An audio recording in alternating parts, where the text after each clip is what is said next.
تو اس میں میرا اپنا ایک تجربہ بھی ہے کہ جب بھی زندگی میں کوئی ایسی مشکل آ جائے، اتنی بڑی مشکل آ جائے کہ بندہ جو ہے وہ بالکل ڈیڈ لاک میں آ جائے، تو وہ سمجھے کہ اب تو میری پریشانی جو ہے وہ پتہ نہیں یہ حل ہوگی بھی نہیں، یا بس اب تو آخری ٹائم آ گیا، اب اس سے چھٹکارا پانا بہت مشکل ہے، تو اس وقت جو ہمارے اسلاف ہیں، یعنی کہ جو ہمارے بزرگ حضرات ہیں، وہ اس طرح سے فرماتے ہیں اس کے جو ہے آیت کریمہ کے وظیفے کے بارے میں، کہ وہ اس طرح سے کیا جائے کہ بندہ بالکل باوضو ہو کے چاہے نماز بچھائے اور پھر وہ سجدے میں جائے اور آنکھیں بند کر کے 40 مرتبہ آیت کریمہ پڑھے۔ کتنی مرتبہ؟ 40 مرتبہ وہ آیت کریمہ پڑھے، یعنی کہ لا الہ الا انت سبحانک انی کنت من الظالمین، اور پھر وہ سجدے سے سر اٹھائے اور ہاتھ اٹھائے اور آنکھیں بند کرے، اور پھر تصور کرے کہ وہ مچھلی کے پیٹ میں ہے۔ کیا کرے وہ کہ یعنی وہ جب سجدے سے اٹھ جائے، اس کے بعد دوبارہ وہ اپنا جو ہے وہ ہاتھ اٹھائے اور پھر وہ آنکھیں بند کرے، اور پھر وہ یہ تصور کرے کہ وہ بالکل ویسے ہی مچھلی کے پیٹ میں ہے اور اندھیروں میں ڈوبا ہوا ہے جیسے کہ حضرت یونس علیہ السلام تھے۔ پھر 41ویں بار وہ پڑھے لا الہ الا انت سبحانک انی کنت من الظالمین، اور اس کے بعد اپنی مشکل سے نجات کی وہ دعا مانگے، اللہ سبحانہ وتعالیٰ اسے مشکلات سے نجات جو ہے وہ عطا فرمائیں گے۔ اب اس کے علاوہ ایک اور بھی بہت ہی مجرب اور بہت ہی جو ہے اتھینٹک وظیفہ ہے، وہ بھی میں آپ کو بتاتی ہیں کہ جس طرح سے کہ آیت کریمہ کی اہمیت جو ہے اور فضیلت تو قرآن و حدیث میں بھی آ گئی ہے اب، اس لیے اس کا وظیفہ تو اتھینٹک ہے، یہ تو ہمیں سمجھ میں آ گئی کہ جو بات قرآن میں آ گئی، نبی پاک صلی اللہ علیہ وآلہ وسلم نے فرما دی، تو وہ بالکل 110% جو ہے وہ ہمارے لیے گارنٹیڈ ہے کہ وہ ہمارے لیے بالکل صحیح ہے، اور اس نظریے سے اگر ہم دعا بھی کرتے ہیں تو اللہ سبحانہ وتعالیٰ اس کو قبول و منظور فرماتے ہیں۔ تو اس طرح جتنے بھی جو ہمارے وہ بزرگ حضرات گزرے ہیں، انہوں نے بھی اپنے تجربات سے جو ہے وہ کافی اس کے اعداد جو ہیں وہ مقرر کیے ہیں، لیکن قرآن و احادیث میں اس کی کوئی بھی اعداد جو ہیں وہ فرض یا واجب نہیں ہے، یعنی کہ قرآن میں کہیں بھی یہ ذکر نہیں آیا کہ آپ اتنی تعداد جو ہے وہ مقرر کر کے پڑھیں گے تو آپ کا یہ کام ہوگا، لیکن جو ہمارے بزرگ حضرات ہیں جنہوں نے اپنے تجربات سے یہ نتائج عکس کیے ہیں، اگر ہم ان کی نسبت سے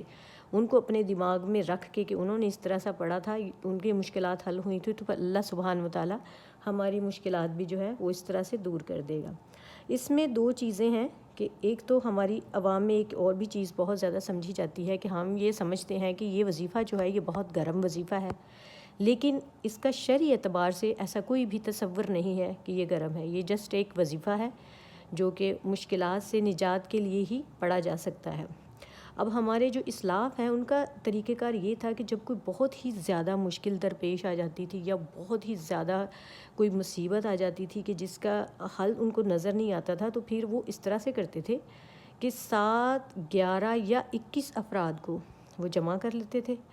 پھر سب کو جو ہے وہ تازہ وضو کرواتے تھے اور وہ غسل کرواتے تھے، اور اس کے بعد 2 رکعت نماز صلاۃ التوبہ جو ہے وہ پڑھواتے تھے، پھر سارے مل کر 1.25 لاکھ مرتبہ جو ہے وہ آیت کریمہ پڑھتے، اور پھر اللہ کے حضور جو ہے وہ دعا کرتے، تو اللہ سبحانہ وتعالیٰ جو ہے وہ ان کی مشکل جو ہے وہ آسان کر دیتے اور ان کو مشکلات سے نجات جو ہے وہ دے دیا کرتے تھے۔ یہ ایک دوسرا طریقہ کار ہے، اس میں سے جو بھی آپ کو زیادہ بیسٹ لگتا ہے آپ وہ اپنی پریشانی کے لیے اس کو پڑھ سکتے ہیں۔ اگر آپ کے پاس جو ہے وہ اسلاف کی تعداد، افراد کی تعداد موجود ہے 7، 11 یا 21، تو آپ بزرگوں کا یہ نظریہ بھی مد نظر رکھتے ہوئے یہ وظیفہ بھی کر سکتے ہیں۔ اور اگر کسی کے ہاں رشتہ نہ ہو رہا ہو اور جو ہے وہ اس کو رزق کا مسئلہ ہو جس کی وجہ سے جو ہے وہ اس کا رشتے میں رکاوٹ آ رہی ہو، تو اسلاف کا کہنا ہے، ہمارے بزرگوں نے جو ہے وہ اس کو 7 دن کا اس کے لیے ایک وظیفہ بیان کیا ہے، وہ آیت کریمہ کا وہ یہ ہے کہ آپ نے 21 مرتبہ